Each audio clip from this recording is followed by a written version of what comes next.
Now we're going to talk about installing Windows 11. I'll be installing on a virtual machine, but the process is exactly the same for a physical machine. In the first dialog box, I'm prompted for a language, a time and currency format, a keyboard or input method. So choose the appropriate options for each of these and then click Next. On the next window, the only option I'm given is Install Now, so I'll click on that. And typically at this point, I will be prompted for a product key. The product key I have is for Windows 11 Professional, but you could also use Windows 11 Home for this. And then click Next. Be sure to read and understand all of the notices and license terms. Then check the box saying you accept and click Next. Then I'm given the option to either upgrade or do a custom install. I would like to do an install because this is not an upgrade. I'm installing on a blank computer. It's asking what disk drive I would like to install to. My computer only has one disk drive, so it's a pretty easy decision. I'll select that one and click Next. And then you'll be waiting for a few minutes. Well, anywhere from a few minutes to several minutes while Windows performs the steps it's listing on the screen. You'll see a percent complete next to each one and a green check mark once that step is complete.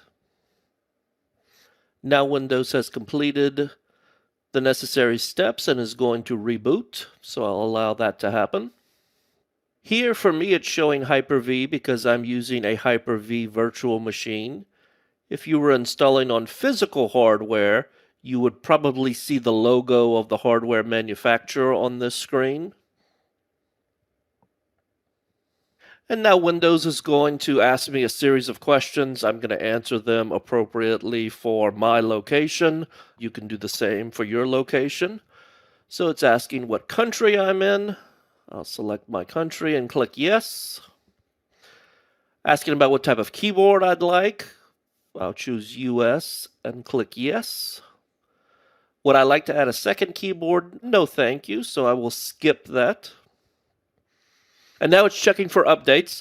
My machine is connected to a network, so it should be able to connect to the Microsoft update server and potentially pull down any updates. If you're not connected to a network, this step might work a little differently, and you'll have to apply updates later. And again, it's telling me it's going to restart again.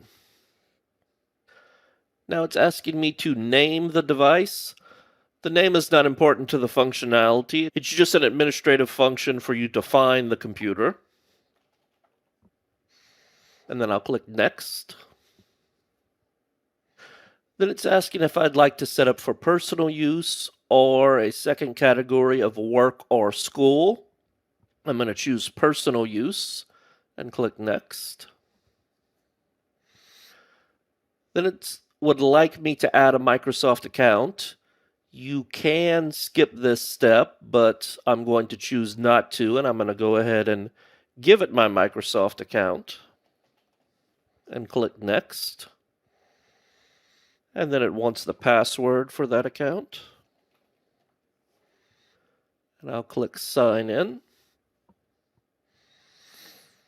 It would like me to create a PIN number, which can be used to log in locally to the machine. So I'll click Create PIN, and then I'll type in a new PIN, and then type in the exact same PIN again.